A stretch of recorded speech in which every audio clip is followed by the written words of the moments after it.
this is Jenna. And I'm Heather.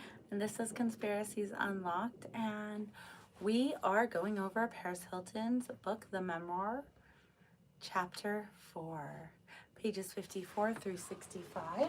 And here is the book. Speak up a little bit. Here is the book. I don't know why I'm whispering, but here you go. This starts with a quick backstory of Palm Springs, how it's nice, cool temperatures, and the weather stays nice most of the time. And we have an interruption. Do not come on camera. You can talk, but you cannot come on camera. What do you need? Is the camera? Is it on? Yes. Yes. We are live. So you can't be on the camera, that's why. Yeah. I'm hungry. Okay, well, your dad is outside. Two of my kids came in from the outside world. I'm not sure why they're here. Can you know what this is? Ah, yes.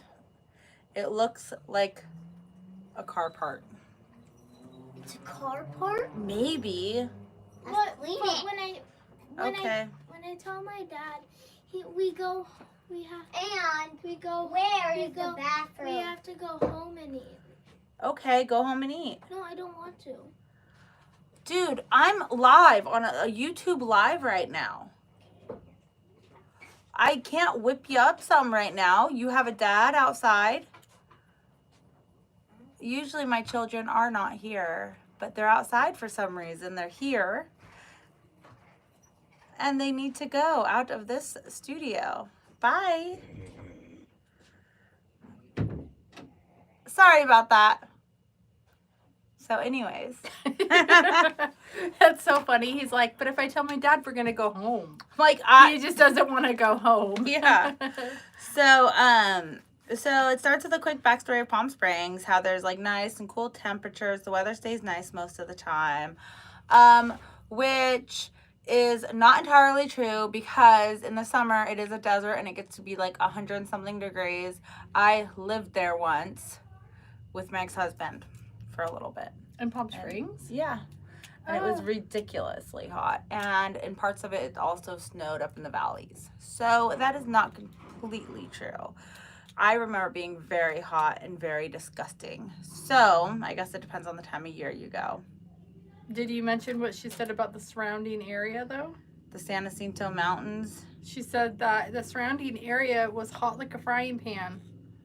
But Palm Springs was shadowed and maybe by that's the mountains. it, because I lived in a portion of Palm Springs, not in the actual like city part, but we used to go there to go to the mall and stuff like that. Like we used to go into Palm Springs. Did you go to Century City? Yeah, that's the only mall there. Or well, at least then, it was like 20 years ago. Oh my gosh, how funny. Yeah, for sure. I thought it was interesting how she said that women in the 1900s, Victorian women, would go to Palm Springs for like the weather. If they were like suffering hysteria, they would send them there so they can get good weather and it would cure them of hysteria. And consumption, aka PMS and menopause. Yeah, because they got the fuck away from the men.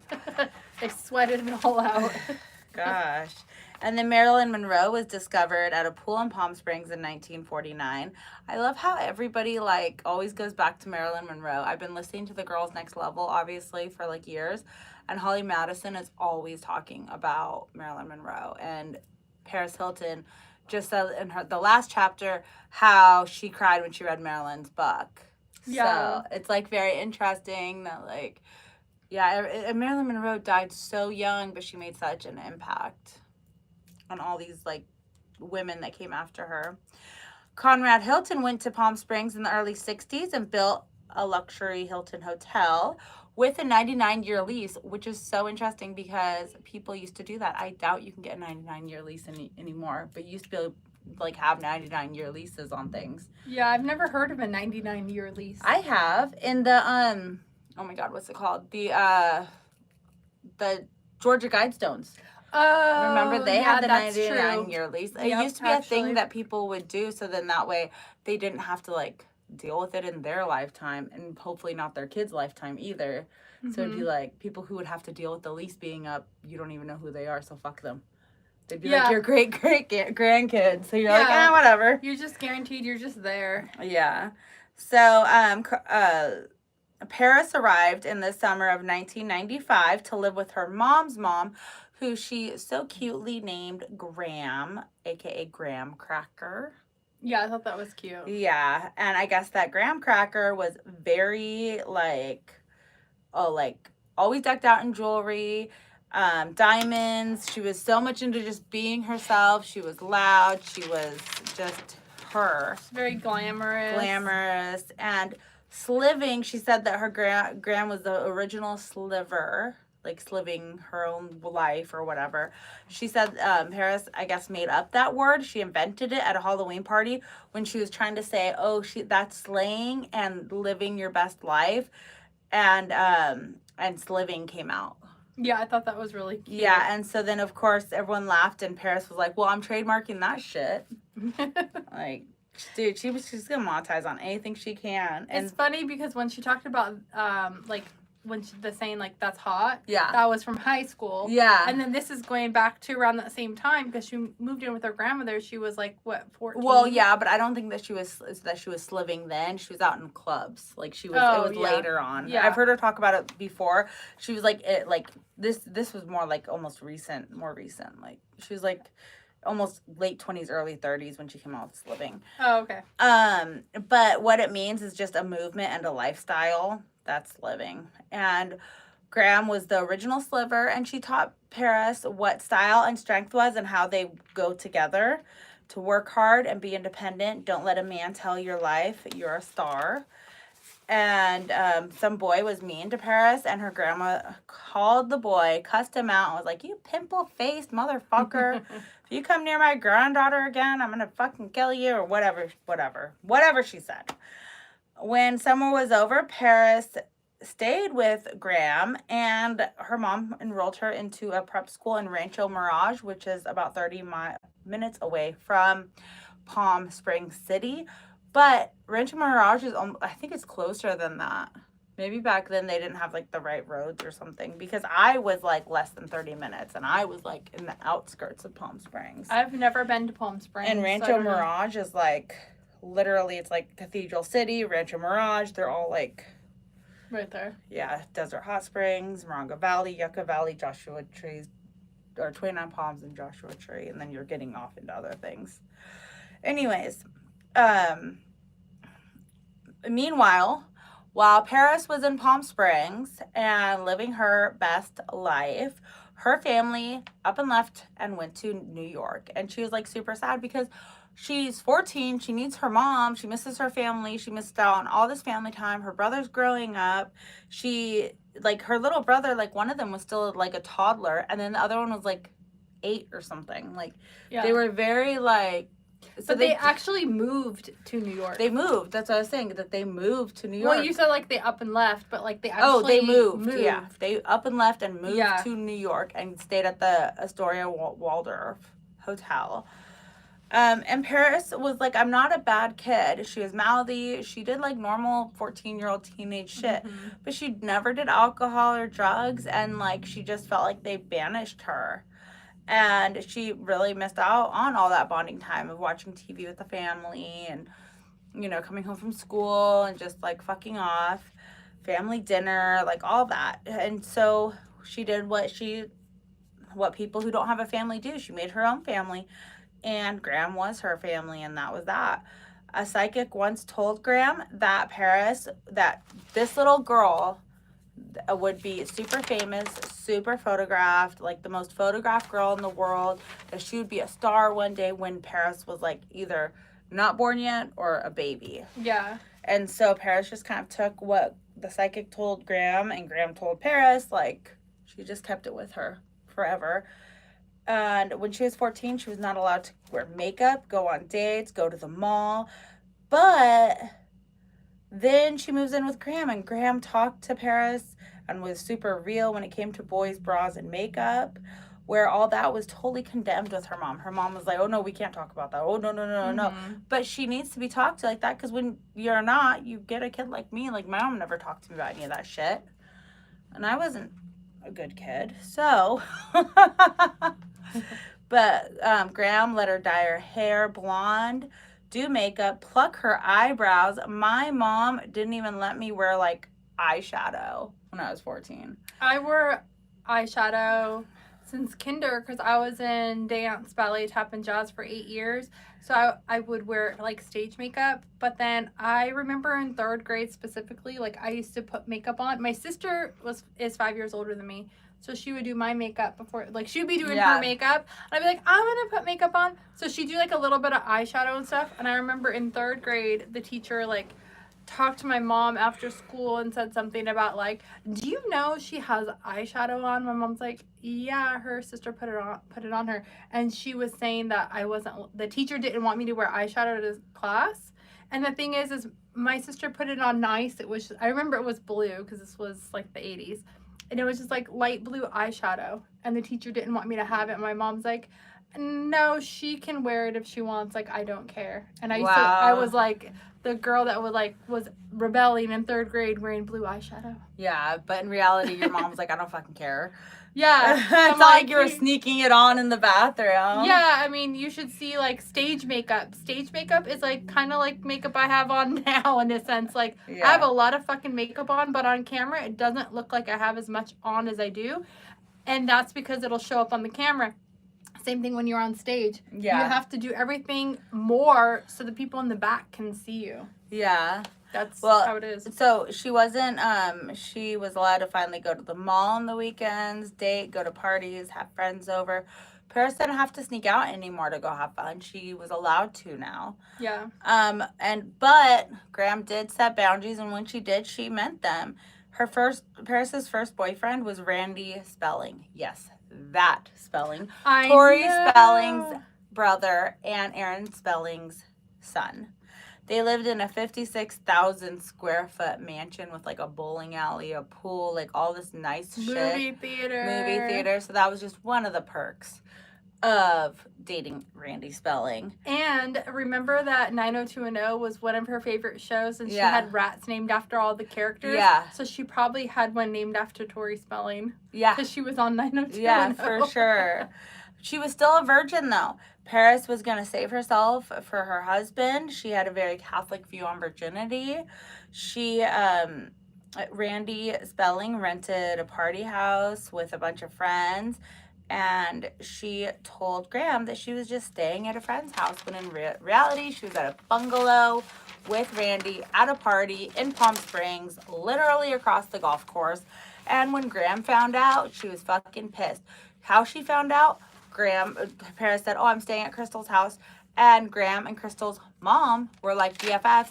So Graham called Crystal's mom, was like, hey, can I talk to Paris? And blah, blah, blah. Well, Crystal's not here. Paris isn't here. Crystal's at your house, blah, blah, blah.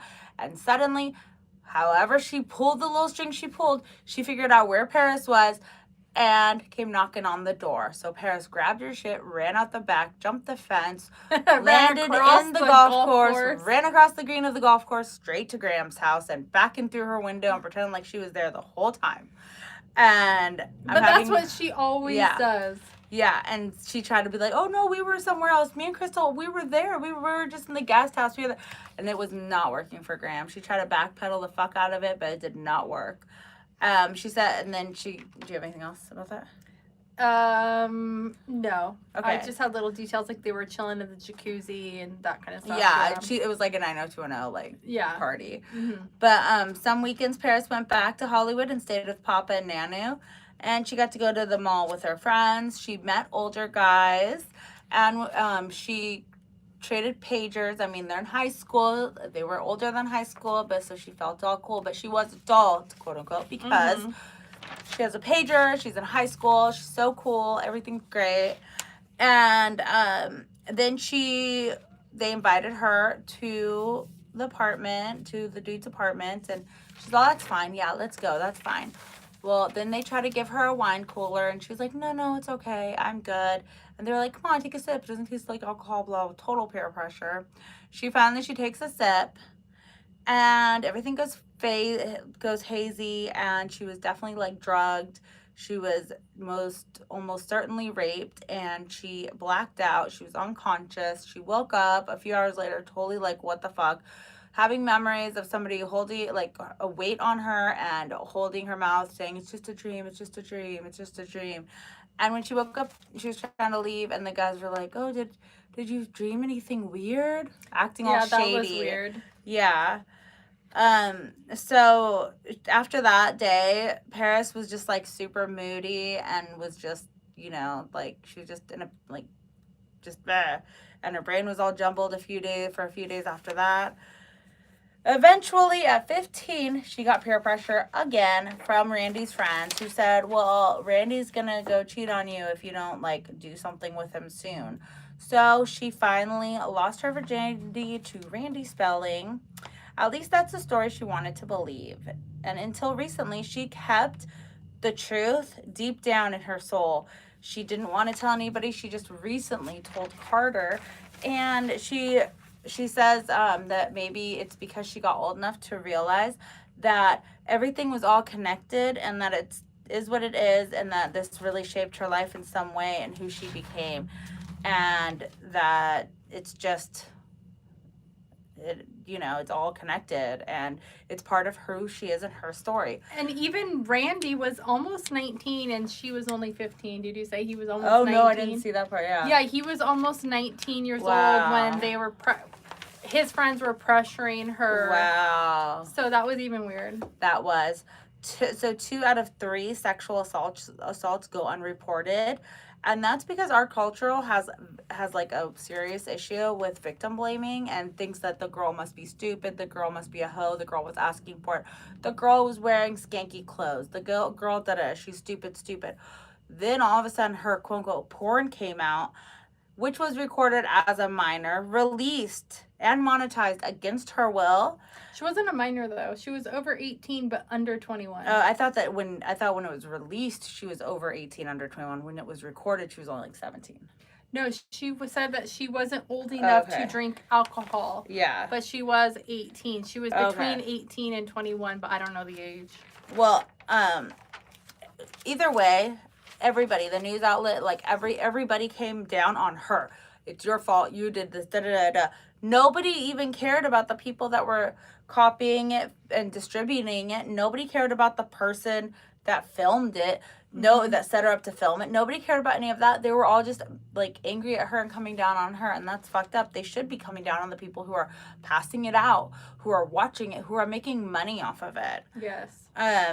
So Paris stayed at Graham's for like pretty much a little bit over a year, and then she went home. Graham was diagnosed with breast cancer, and she doesn't know if Graham knew and just didn't tell her when she left, or if she was diagnosed later. But she did go through a battle, and she did try to beat it, and she couldn't. And the last time that she saw Graham, she was worried that she would never see her again. Graham said, "I'll always be with you. Every time you see a hummingbird, that will be me." And then she died in 2002. Sadly, yes. Yep. Paris did make an NFT, and it was a hummingbird. What is NFT? NFT is when people are making those. It's like I'm just artwork. gonna Google it. Yeah. So I don't know the true definition, but it's basically Non-fungible token. So it's like is a unique digital identifier that is recorded on a blockchain and is used to certify ownership on the authenticity. NFTs are indivisible and unique. Yeah, so what you do is like, let's say you have like a picture of a hummingbird. Like she made hummingbird in the metaverse with like planets around it. Yeah. And Justin Bieber also made one of like a urban monkey, like looked like a kind of like a monkey with like urban clothes and stuff, kind of like the 90s Bugs Bunny type of I think I just saw a picture of that. Yeah. And it turns out in the beginning, this is hers. Yeah, NFTs were supposed to be worth like thousands and thousands of dollars. It's like a Bitcoin, but like personal. It's like a artwork. That's so weird. But they have like drops. I think like Justin Bieber's is worth, I don't even know. You can Google it. It's like worth nothing. What do you mean worth? They're worth stuff. So okay, so that's Justin Bieber's. It's like a monkey. How is it gonna be worth something? How do you get it? Because it's like art. How do you buy it? You buy a digital copy of it, and it's like a currency. I'm never so understood- confused. It's okay. Think No wonder, you know why he did a monkey? Because he got caught trying to smuggle a monkey through an airport. Do you remember that? no, You don't remember that? no, I don't. Oh my God. NFTs are confusing for me, but I think of like crypto, Bitcoin. It was like his favorite monkey. Aww. And he tried to that's put it why through- the monkey looks sad. And he was trying to put it through the airport, and then they wouldn't let him. So they Confiscated it. yeah, and he was just like, fine, just leave the monkey, and left his fucking monkey in like another country. The confiscated monkey. It was in March 2013. That's why he's so sad.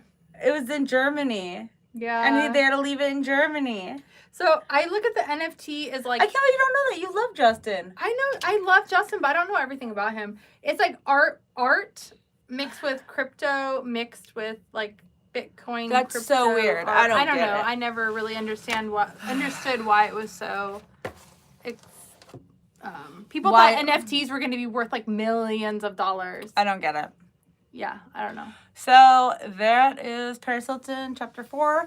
Don't forget to join us next week for Chapter 5. And we will see you there. Don't forget to share, like, and subscribe. and email us at conspiraciesunlocked@gmail.com. Bye. Bye.